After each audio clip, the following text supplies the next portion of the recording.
It's my least favourite day of the week. That means it's Thursday and it is time to review Aew Dynamite for the 9th of November 2022. Now, I don't have any notes for this show, but I don't need notes. Fuck the notes. What I do need is perhaps some painkillers to numb the pain, maybe a rewind button to not see this shit. Or maybe even a gun, just so I could blow my brains out. Because watching Aew Dynamite has to be one of the worst things you can possibly do on a weekly basis. I mean, this is literally 2 hours of, I hate myself and I want to punish myself by watching shit wrestling. That's how I feel every time I watch Aew Dynamite. And I actually watch this fucking shit. Even when you're watching it, They don't even cut to commercial. Sometimes I would rather watch, sometimes you do get funny American ads, but nah, man, now whenever I'm watching AEW, the commercial they don't even go to commercial. They just continue showing the fucking match. It's 2 hours of non-stop straight wrestling. Fuck. I remember watching Raw back in the day, and you'd be watching it on like a live stream, and you'd always get like the USA Network adverts, and some of them were pretty funny.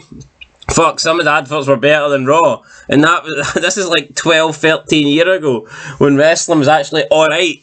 Now wrestling's shite, but you don't even get to escape. You don't get to see any adverts, man. All you get to see is vanilla midgets and bums in AEW. So, speaking of bums, we kick off with the Ass Boys. The Ass Boys are teaming up with Swerve in Our Glory. They've got the Firm alongside them. Well, I say the Firm. They've got Big Cass. The other guy, Stokely, pisses off to the back for some reason. Then the Acclaimed come out in FTR. We're getting an 8-man tag match to kick off AEW. Billy Gunn runs out, starts beating up on Swerve Strickland.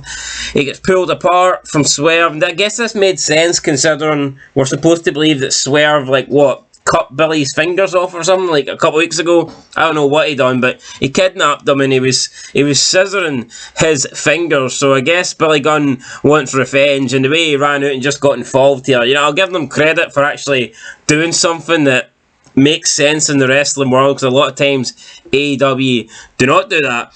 And then Taz made a reference about a busting ass or something like that, and then Tony Schiavone says, I know a lot of ass busters or some fucking gay shit, man. I can't exactly remember the exact quote, but something about an ass busting or busting asses, man. And then Taz got excited about Schiavone's answer, and it's like, Jesus fucking Christ, can we just get the match on, please? I can't believe I actually want to watch wrestling. I mean, I do like the commentary sometimes in AEW, but I don't know why they have to be so gay. What is it with fucking William Regal coming out wanting to lick the face of, I want to lick your spicy yellow Mexican face, Scabler. What the fuck's that all about? William Regal, guys, it's been straight for as long as I can remember. I mean, I never remember William Regal doing that shit in WWE, but now he's in AEW and he's joined, forget about the Blackpool Combat Club. I think he's joined the LGBT, man. Fucking, what's William Regal doing? I don't know, but anyway, we get the match. It was alright, but it was this really awkward spot, towards the end, where you get you get the face team on one side of the ring, and then the heel team on the other side of the ring, and they all get up at the same time, side by side, and then they run and they start brawling and they start doing the fake punches. That fake punch has to be one of the worst scenes in fucking wrestling. I don't remember any mega match or something like this happened where all the people got up at the same time and started brawling. I mean, could you imagine that happened halfway through the Survivor Series, winner takes all match? The next minute you get the 5 guys on this side, the 5 guys on this side, and they look at each other and then run into the middle and start throwing fake punches. What? No, I didn't get that. Actual psychology. Why would the 10 guys be fucking in the ring at the same time anyway? No, it makes no sense whatsoever. The Acclaimed win. They hit the mic drop on one of the guns. I mean, who cares? FTR were there with their 100 belts that don't mean shit, so I guess it'll be FTR versus the Guns, maybe. I don't know what's happening at Full Gear. Can FTR even defend the titles on? I guess they can defend the Ring of Honor titles, but I mean, that's probably all they can do. Take the belts off the FTR, man. They're fucking shit. I hate it, especially the bald guy, man. He thinks he's something great, man. The guy's absolutely nothing. But anyway, match was alright, like, it was alright. What did we get after this? Alright, holy shit. So MJF was on Barstool Sports, never heard of it. And on this, he's claiming that he is like a superstar. He's claiming that he's larger than life. He's claiming that he can go on any TV show and he can get... He's talking about movies and shit. First of all, I've never seen MJF be in a movie. Secondly, I've never seen any mainstream media with MJF in it, or anybody from AEW apart from like Jericho or Punk. Like, anytime you see MJF doing something outside of wrestling, it's because AEW promote it. It's because they fucking show it. When was the last time you actually weren't looking for wrestling and you seen MJF like on like a talk show? Like, I don't know, who's got talk shows in America these days? Like Howard Letterman or something. I don't. You get my point, though, right? When do you see that? You don't. But because he was on some stupid podcast and AEW is promoting it, that all of a sudden means that MJF is apparently some mega fucking talent, which he's not. He's talking about how stars like him come around once in a while. Then he changed it and says once in a blue moon. Then he mentioned the likes of Bruno Sammartino, Ric Flair, Dusty Rhodes, Hulk Hogan, Stone Cold Steve Austin, The Rock, John Cena. Notice all WWE guys.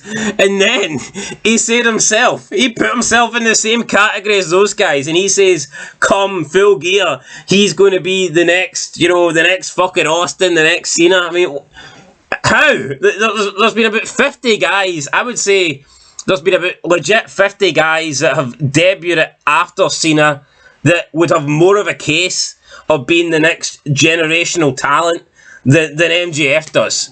I mean, if you look at WWE at the moment alone right now, I mean, you've got the likes of Roman Reigns. I mean, you'd have to put Roman Reigns above MJF no matter what you think of him in the bloodline.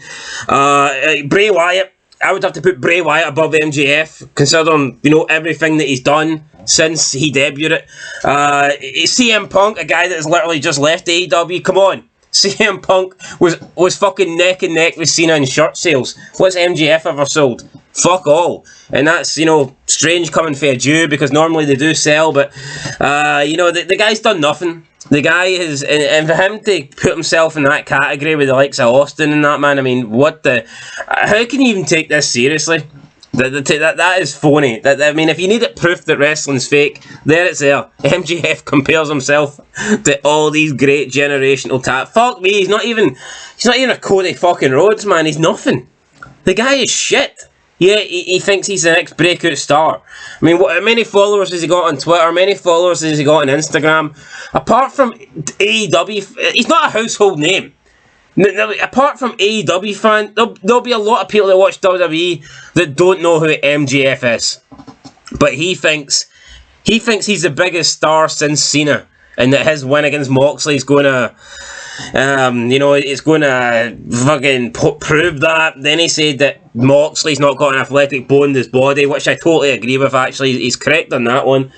He says Moxley's got no talent, but he kind of respects Moxley because Moxley's tough and he got to where he is without having much ability, which, I mean, fair enough, I guess that is true. I mean, Moxley doesn't look like a champ, doesn't get on like a champ, ain't a great wrestler no matter what. I'm sick of all these people saying Moxley's putting on great wrestling matches. I've not seen one. I have never seen a great John Moxley match or a great Dean Ambrose match. It's never fucking happened. Even when he's been in the ring with greats, I've not seen one great match. I've seen him in the ring with AJ Styles. I've seen him in the ring with Chris Jericho. And I've not seen him have this so-called great match that apparently he puts on every single week. I mean, if he was so great, he wouldn't have to bleed. He wouldn't have to bleed every single week. It's as simple as that. But MJF then basically ends the... He said he's going to be the man. He's going to win at Full Gear. I mean, who fucking cares? Is he going to win? I don't know. Do I really care? No. I just can't believe he called himself a generational talent with the likes of bloody Hogan and Cena. That's embarrassing. Then we get a video package with Stokely Hathaway. He says that MJF is a John Moxley dick rider and that he will see him in hell at Full Gear. So I don't know what we're going to get there. I think this is all bullshit. I think MJF's turning heel. Not that he turned face, but I think he's still in cahoots with Stokely and the firm. And I will be shocked if he has an actual face turn. I believe that he's going to make up with Stokely at Full Gear, and I think that he will join the firm or whatever. The firm will be his bodyguard, and I think I could see MJF having a really, really long title reign as a heel. I don't think he's going to be a face. I don't see that at all here, but it is what it is. Up next, world title eliminator qualifying match. Ethan Page, the guy that blocked me on Twitter. What a fucking fanny he is. With Stokely versus Eddie Kingston with Ortiz. Just a shit match, really. Apparently these guys had a big feud going back to the Indies. I don't care about them now, never mind back in the Indies when they were even less relevant, so what good does that do me? Nothing. Page hits Kingston with an ego edge off the top rope or whatever, so there you go. It's like a power bomb off the top rope, like a razor's edge. Well, I mean, he's calling it the ego's edge, so he's basically just fucking stole it off of Razor Ramon, but obviously he's changed Razor and put in egos, so again, nothing... There's nothing genuine in this show. There's nothing organic, original. It's just the same fucking shit. Everything's stolen. We then see Rush backstage. Rush claims he's going to be the next AEW World Champion. Yeah, and you know what? I'm going to bang Alexa Bliss tonight. And no. See, anybody can say shit. Doesn't mean it's fucking true. MJF can claim he's The Rock, but in fact, we all know he's a 5'10" guy that in 20 years, no one will remember his name. It's as simple as that. Anyway. Next match, TNT World Title Open Challenge, Wardlow versus Arya Daivari. Arya Daivari says that Wardlow has never had a butler. He says that he used to be the errand boy for MJF, but now Wardlow can have his own errand boy, because if he hands over the title to Daivari, Daivari will give Wardlow his butler. Why the fuck would you want a butler? Like, seriously, why would you trade the TNT title? Not that it's worth anything, but why would you trade that for a stupid fucking gimp in a tuxedo? You wouldn't. And he didn't. He beat up the gimp, he hit a Daivari with a powerbomb. 1, 2, 3. Squash match. Over. Predictable. Every single Wardlow. Squash, powerbomb, squash, powerbomb, squash. Seen it a million times. Didn't need to see it again tonight. After this, what do we have? We have... Fuck me. Alright, so Wardlow's calling out Hobbs. He's like, come and face me from the front or whatever. Wardlow says he's going to take every title in this company. And this doesn't sit well with Samoa Joe, who blasts Wardlow with the ROH title from behind. Then he puts him in a chokehold, probably so he can fucking eat him tonight, I don't know. And that's it. It looks like Wardlow's gone, and if this means the end of that horrendous tag team name, then I'm all for it. But yeah, Samoa Joe, it is amazing how Samoa Joe, literally in 2017, I want to say, he went from a killer, right?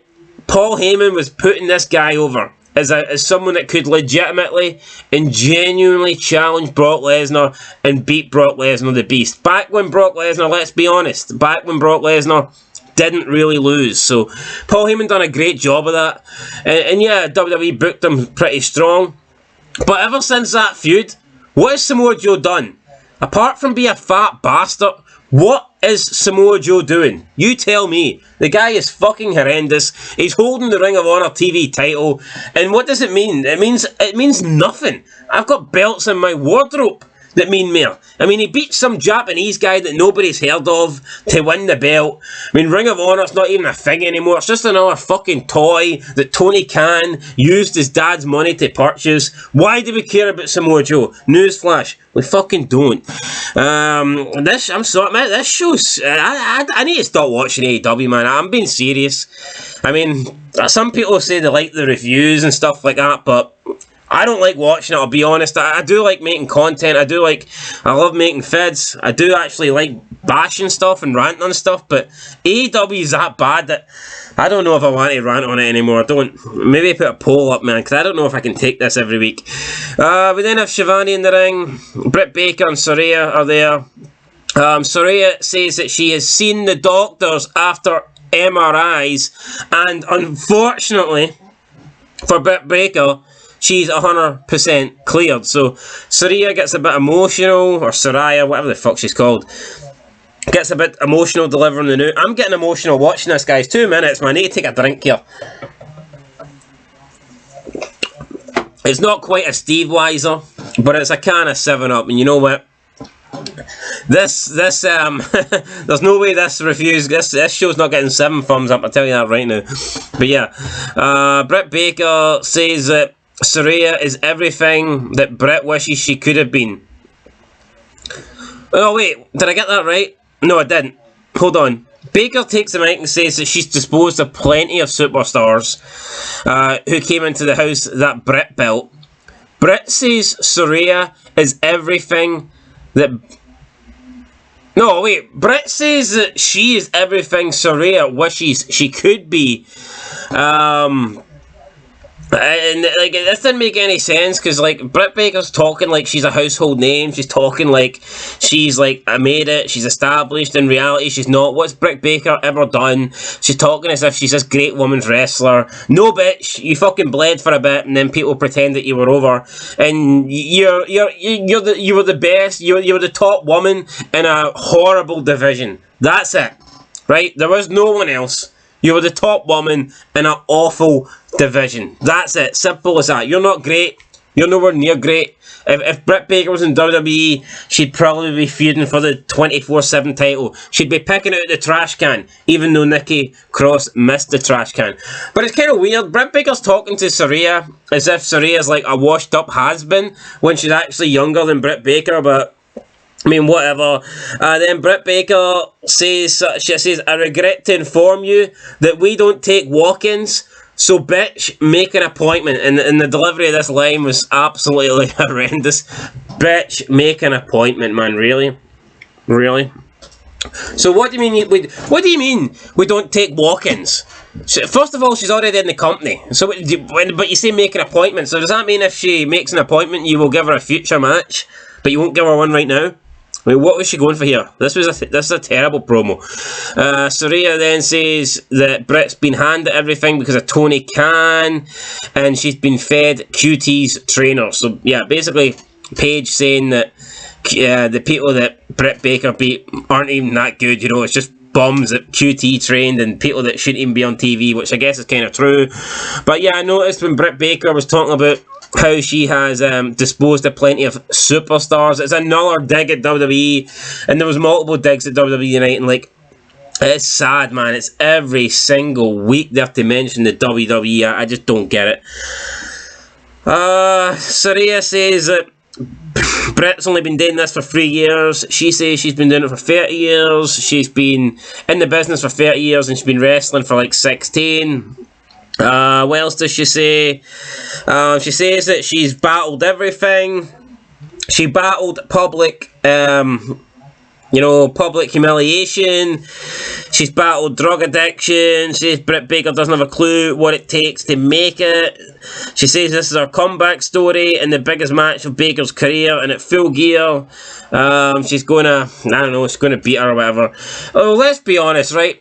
Saraya can say she's been humiliated in front of millions, but at the end of the day, she decided to do fucking porn, and it got released. So what's she going for here? It's not like she was an innocent victim, you know what I mean? She done it, she committed it.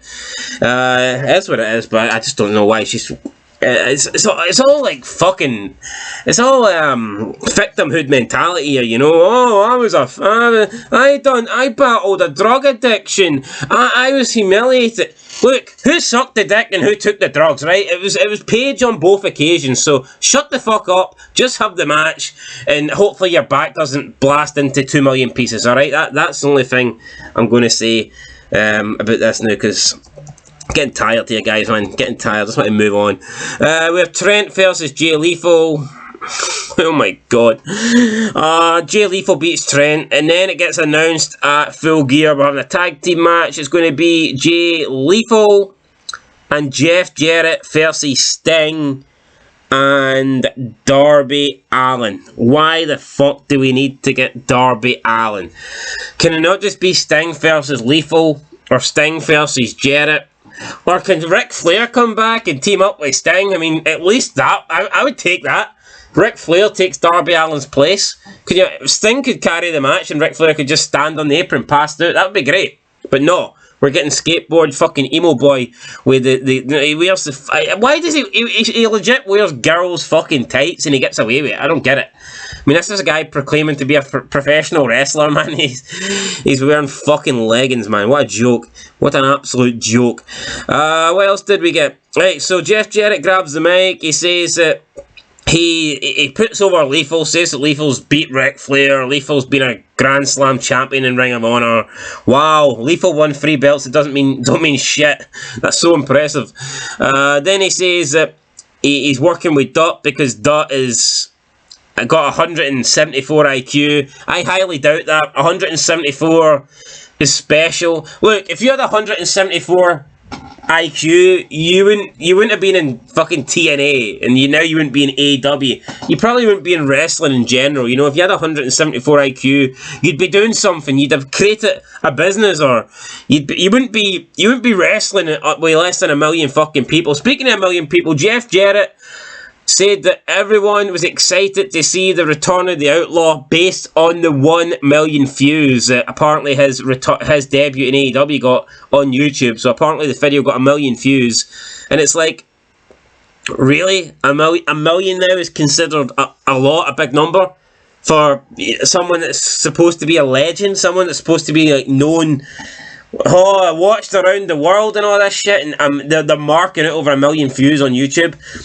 I mean, a lot of WWE vids go over 1 million views, so I don't know why Jarrett's making it as if that he broke the internet when he really didn't.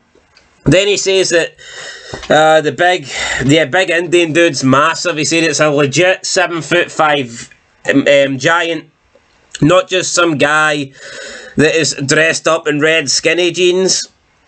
So there you go, another dig at WWE.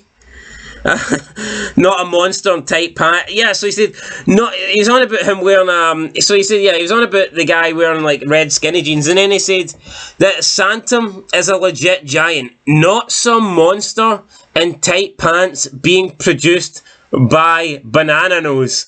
He called Triple H fucking Banana Nose on TV. Like, why? What's the fucking need for that? We get it. Triple H has got a big nose. You can't deny it, but I mean, does that really... I mean, does he think he sounds cool by calling Triple H Banana Nose on AEW? It sounds fucking pathetic. It sounds childish. Like, bloody hell, really? Banana Nose? Seriously? Unbelievable. Unfucking believable. I bet you Jarrett wishes some Banana Nose would just come and dig him up and, you know, fucking swallow him in a grave, because this promo was shit. Not only does he look pathetic for bringing up WWE, but, I mean, to refer to Braun Strowman as a monster in red skinny jeans being produced by Banana Nose, I mean, that's... Wow, that's a new low. That is like I tell you what, that certainly wasn't a 181 IQ play there by Jarrett. Definitely not. Then Moxley and Regal come to the ring. Moxley cuts a promo about how MJF, you think you're a bad guy. You think you're the devil. You ain't that. Trust me, kid. I've seen bad. The devil, that ain't you. You're not it. So that was it. Basically says that MJF's not this bad guy. He's been in the ring with bigger and tougher and people that are more like the devil than MJF is. So Moxley says he wants MJF to fulfill his potential one day and put the company on his back. But everything MJF has done up to this point has been easy. He refers to MJF calling himself the pillar, but he says MJF's never had to carry a heavy load before in his life. I mean, it was people marked it over this promo. It was pretty average. Speaking of average, another person that people seem to love and have no idea why, it was Jamie Hayter. She's teamed up with Rebel to take on Sky Blue, who had Toni Storm in her company. Jamie Hayter hits the Hater Maker and wins. What a surprise. Jamie Hayter beat Sky Blue, man. I'm shocked. I can't believe it. I'm genuinely shocked. Almost had a heart attack. I was that surprised that Jamie Hayter won that I just couldn't believe it, man. Anyway, let's move on. What do we have next? Oh yeah, main event time. Alright, this was retarded. So it's Bryan Danielson versus Sammy Guevara with Tay Melo, or Ty Conti, whatever you want to call her. So they're having the match on the outside. Ty Conti blocks Bryan Danielson from doing his run and dive. Danielson then goes out the ring. He wants to attack Guevara, but Ty Conti's doing like a timeout thing, but he pushes her aside, and then Sammy Guevara hits Daniel Bryan with a steel chair. Now this is a 2 out of 3 falls match. So the referee DQs Sammy Guevara, so that's 1 disqualification. So Sammy Guevara has lost the first fall. Daniel Bryan goes 1-0 up, and then all of a sudden Sammy Guevara grabs a microphone and starts bashing Daniel Bryan in the head with it. So why is this not a second DQ? He continuously keeps whacking him in the head with the microphone. Referee doesn't DQ him. Then he starts raking the microphone in the eyes of Daniel Bryan. Then he goes into the ring and starts doing like snow angels in the middle of the fucking ring. It's like, you literally just lost a fall. You hit Daniel Bryan with a chair. Why are you not taking advantage of that? Why are you not winning your fall? Why are you not getting a fall back? Why are you not tying up at 1-1? And why the fuck? Oh man. Do you remember the Iron Man match? Triple H The Rock? You remember Triple H hits The Rock with a steel chair and busts him open? Triple H loses the fall, but literally what does he do straight after? He hits The Rock with a chair. He pins him. He rolls him up, puts his feet in the ropes, so he gets his fall back. And therefore, Triple H is still tied. He hasn't lost a fall because he got the pinfall back. And he's weakened The Rock. He's busted The Rock open. That's the smart thing to do. That's what makes sense. But Sammy Guevara instead hits Daniel Bryan and then lets him fucking recover by doing snow angels in the ring. Well, what a fucking joke, man. And we're supposed to believe this is serious shit? No, it's not serious shit. It's just shit. Then eventually the match restarts after the break. Why did they need to show why not just take a commercial? Fucking just leave it for 3 minutes, man. We didn't need snow angels. I did not need to look at Sammy Guevara doing snow angels. I didn't need to see it. I mean, if Ty Conti wants to strip naked for the break for 3 minutes, fair enough. That might be worth watching. But, you know, Sammy Guevara doing snow angels, it's not quite the same fucking thing here, is it? So, level up at 1-1, and then the match goes on, continues to go on. Sammy Guevara hits all his big moves. Daniel Bryan kicks all his big moves. Then he hits Bryan, like, locks in this like crucifix label lock. He's striking him with elbows, and then Sammy taps, and that's it. Sammy loses. Daniel Bryan wins. Who cares? I think it was obvious Daniel Bryan was winning this. I mean, he's lost to Daniel Garcia lately, he's lost to Jericho, he just wasn't going to lose this. People were making out as this was a great main event. It wasn't, it was dumb. I mean, I've even explained why it was fucking dumb and retarded, but it was your typical AEW, let's not sell a thing and let's hit all the big spots we can match, you know. Seen one of these matches, you've seen all these matches, so... yeah, I didn't enjoy the main event, but what I would say is, I've got to give credit where credit's due. I thought it was probably one of the best Dynamites I've seen in a while, and that's not saying anything because I thought the show fucking sucked, but it was still, like I said, it was still probably one of the better Dynamites that we've seen in a long time. But having said that, I'm going to have to give it a 1. I can't give it any more than that, man. It was absolutely, it wasn't good. It wasn't good. It might have been better than last week's, but you know, last week's was fucking horrible, so all this had to do was be slightly better than fucking horrible to beat last week, and yeah, beat last week it did. So there you go, guys, let me know what you think down below. Tired of it ranting. I mean, it would be nice if there was actually some things to enjoy. What was the best thing on it? I liked the way Billy Gunn ran out. I thought that made sense. I mean, apart from that, I mean, there wasn't much, you know, there really wasn't. So yeah, I'm giving it a 1 out of 10, man. Let me know what you think down below.